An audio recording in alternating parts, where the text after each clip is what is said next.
Good evening. You know, it's an age-old habit. Most of us check the weather before we step out, but rarely do any one of us actually check the quality of the air. Across India, this winter, pollution has stayed high, well beyond the festive season. Delhi, as always, has once again spent weeks in the severe AQI range. And cities like Bengaluru, long considered relatively breathable, are now, of course, seeing repeated pollution spikes, which is a matter of concern. Dealing with the horrible air is tragic, but you know what is strikingly worse is the uneven air index measuring standards which are being deployed. Because I believe without consistent connected data, policy will forever remain shrouded in smoke. So tonight, we are trying to examine a different approach. Whether AI can connect emissions, traffic, weather, and exposure into something cities can actually act on. And that's the question that we are trying to explore and trying to reach an answer with, of course, our tech journalist, Merin Susan John, who has been covering this in her articles for AIM. Welcome to the show, Merin. How are you doing? Pleasure to have you with us. Sudhi, thank you for having me here. Wonderful. All right, so Merin, let's just get right into it. I needed to obviously ask you this at the right off the bat. How can AI help in monitoring and management of air quality? So, from your reporting, whatever I've read, how much of a city's real exposure do these stations actually capture? And how misleading is it, Merin, in terms of the single numbers which citizens generally start to make in terms of their daily decisions? Okay. So AI basically can help in measurement, monitoring, and management of weather and air quality per se. So exploring this article for AIM, we spoke to a couple of people, and what we found out was that the gap in measurement is like the blind spot in India right now. So we spoke to Amit Banka, who is the CEO of V Naturals, and he was trying to tell us on how AI models can use satellite-driven intelligence and they can make a virtual urban air sort of a network, maybe a digital twin of the same. And where physical sensors can not be placed or doesn't work, you can have a digital twin version of it, and monitoring and measurement from those can be easier. Okay. But Merin, the thought that comes to mind is the fact that we every year, especially during the winter season, go through such amounts of pain. There are insane amounts of medical issues that crop up. There are deaths which have started to take place because of this. So we are in a very critical phase. What is stopping us from adopting technology that will actually help? So from what I believe you have found out, why doesn't simply adding sensors solve the problem? What's missing between data collection and meaningful action? And of course, I remember you cite this research showing AI models can forecast PM 2.5 even where ground sensors don't exist. Yeah. So based on your conversations with scientists, as you just mentioned, and the founders, how reliable are these systems today, and what's the biggest reason they haven't yet shaped real-time decisions in Indian cities? Because I believe it is time that we do something about this, and very, very immediately. Yeah, absolutely. So these virtual sensors are still in its pilot stage or research stage. I spoke to a couple of researchers who are doing the same thing. And the biggest problem in India in terms of weather management and low AQI levels is the particular matter that's present in the air. So they've come up with a virtual sensor sort of a thing, which is actually giving a lot of similarity in what a real sensor would give in terms of the quality, in terms of measuring, in terms of all the monitoring that can be done. So it has to come into a very into a stage where it's actually usable to the public, and it depends on the government, it depends on the policies and how easily and fast we can adopt the same thing. What do you feel, very quickly, before I get into what it means for the citizens, what do you feel can be done at the get-go, immediately? Because there is a lot of pushback as far as people are concerned. Nobody is obviously happy with the kind of air quality that we are living in terms of the policy aspect. What do you feel? Yeah, so this is where AI can actually come in. So the pollution department collects the data, the traffic police sees the data, and maybe urban planners don't act on it much. So we spoke to somebody, a professor Dhamodran from IIM Bangalore, and he gave us a very interesting perspective. So you can actually connect dots between emissions, which most of the old trucks or auto rickshaws or cars in the Indian roads emit particulate matter so much. And you can track these emissions via AI-enabled cameras and then divert the traffic in such a way that there's a control over the particulate matter in the air, and you can have a more cleaner urban air in India. Merin, tell me this. I mean, since you've, of course, been speaking to a lot of people knowledgeable on the subject, in terms of, let's say, the founders, the engineers, the experts, what do you feel will be the timeline, if at all, something like this needs to be put into place? Has there been any discussion on that or any mention of that in your conversations? So there are actually startups who are working towards it. Government is also trying to bring in these sort of startups and these sort of systems in place very fast.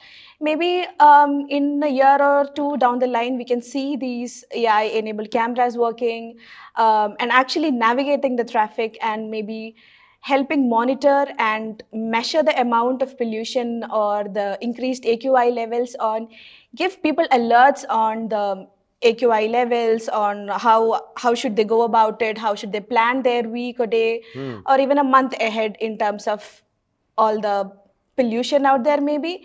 Because people with respiratory diseases, people who are elderly people, everybody, it's affecting their health, and there has been reports of many people getting hospitalized, getting not so good with their health regarding the same thing. Merin, so basically what I've been able to understand in terms of what you just mentioned, that people will have foreknowledge. They will have enough data with with themselves to make decisions in terms of whether they need to go out, etc., whatever. But this comes to mind in terms of administratively. Do you feel that this will help in terms of, let's say, management? Because we've seen in Delhi, for example, that the government has put out this entire mandate that on certain days you can take out one vehicle, on certain days you cannot take out another vehicle, which they've done in the past in a manner to, let's say, ease the amount of pressure on the environment. So do you feel that this kind of data can assist in things like that, or maybe even more ideas which are out of the box? Yes, yes, absolutely. The data can actually help in administrative tasks and help decisions or to take decisions by people. So the data will not be directly in hand with the hands of the people, right? They'll get alerts, they'll get it would be a decision maker helper for them. And also for the government, these data, they might see a pattern over it, and they can maybe bring in policies, bringing new rules or regulations around the same thing. In terms of the facts and figures, Merin, where do we stand as on date? Because I feel data obviously never lies, and that can push the decision making. It can accelerate that entire process. So let's start with, for example, the amount of health issues that people are facing today in terms of numbers, or for that matter, unfortunately, the deaths that have taken place. And with this kind of data coming into the picture, what can it change, again, from a number perspective? Because I feel that might give the viewers a sense of what you have deeply researched.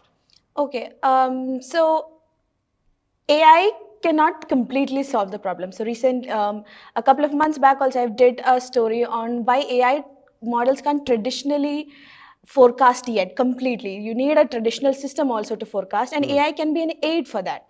So drastically, I guess the numbers can come down in terms of the accidents or in terms of what casualties that we are looking at. And also data, it's a large amount of data, right? So you collecting and analyzing data with AI, then the amount of data that you will be analyzing is going to go up, and not like how you do it traditionally, and it's going to multiply. Okay. What do you feel is the reason for this policy paralysis? I mean, if we feel that there is a relative solution at hand, why is it taking time, Mary? I mean, everyone is suffering, including the policymakers. I don't know if they're breathing a different air, which we are not aware of. But the fact is that it is something which is obvious.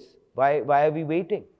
Yeah, absolutely. I guess it should happen in a year or so because it's a very big infrastructure problem these urban cities is having. So people need their help to be available to build the city. So I guess it's happening soon, and it should happen soon. There are not much bottlenecks right now because startups are ready to give their part, and people there are sensors all there, and there are multiple ways and tools that government can use and bring in policies and adapt to the same thing. You know why I asked you that? I mean, before I request you for your front page take, people are migrating, yeah? Yeah, People are yeah. leaving cities and moving. I mean, I know of a lot of people who've left Delhi because of the air quality. That's why probably the urgency should be there. Do you not think so? Yeah, absolutely, absolutely. People are migrating. People do care. I mean, it's the citizens' health and it's the wealth that the country has, and government should actually take action in it, and it should be immediate. Fair enough. So, in conclusion, Merin, as always, I would request you for your take because you, of course, have been following this very closely. What do you feel, very, very quickly, if you can share with us in summary, that needs to be done and which will be for the betterment of all of us? Yeah, exactly. So AI is already showing us where the pollution is coming from, how much of it is coming from, and different sources of it, and everything. It's giving us a clear picture. Now, the challenge is kind of institutional and who acts upon it, and what intelligence, extra layer of intelligence that we bring upon it. So let's see what in 1 or 2 years the government will do on it. Fair enough. Well, ladies and gentlemen, that was, of course, Merin's take on it.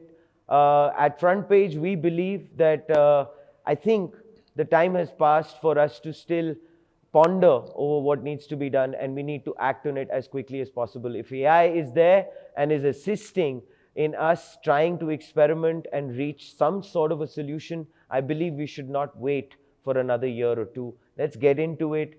Even if it fails, it doesn't matter. We learn something and then try to find a solution through AI again and find a way that we can find and see beyond the smoke. That, ladies and gentlemen, is front page. As always, like, share, and subscribe.